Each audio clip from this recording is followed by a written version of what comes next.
My interview with Heath Stocks lasted nearly an hour. At times, the man who killed his entire family became emotional, recounting the sexual abuse he suffered and how he says its effects influenced his actions that he regrets every day. Heath Stocks eagerly steps into a conference room at the Tucker Maximum Security Prison, unshackled, with ADC number 110429 stamped on his shirt. The 43-year-old inmate has been behind bars for 23 years after pleading guilty to killing his mother, father, and sister. How often do you think back to January 17th, 1997? It's hard not to think about it every day because I'm surrounded by the outcome of the events that led me to be here. Stocks knows he may spend the rest of his life behind these walls, but blames, in a way, his former scout leader for being here. Stocks was one of several boys sexually abused by Boy Scout leader and former Lonoke Man of the Year, Jack Walls. Walls is currently serving a life sentence in prison as well.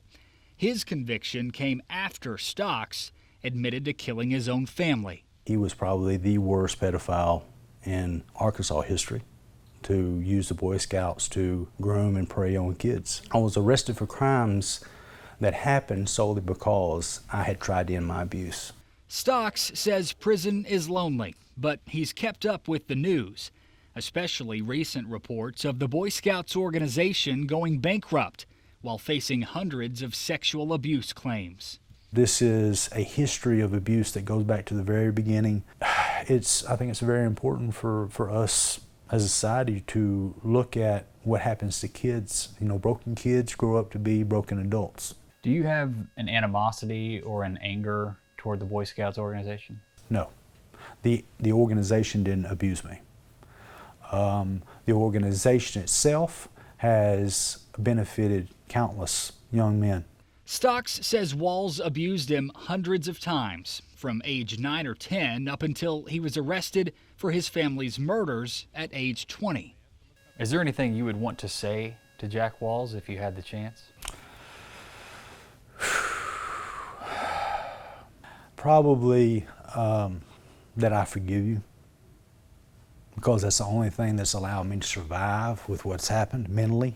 I wish that he would be willing to step forward and say what led him to abuse kids, because I don't believe that we're going to be able to resolve this issue of sexual predators and institutions preying on kids until we understand what shapes them into who they are.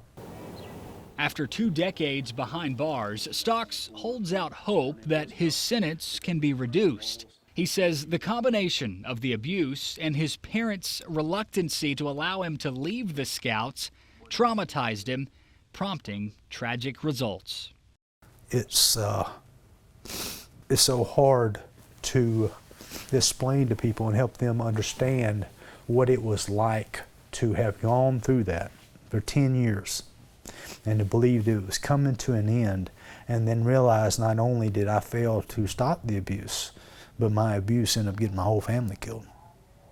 For now, all signs point to Stocks living out the rest of his life here at Tucker Max, with a lifelong connection to one of the most controversial cases in the state.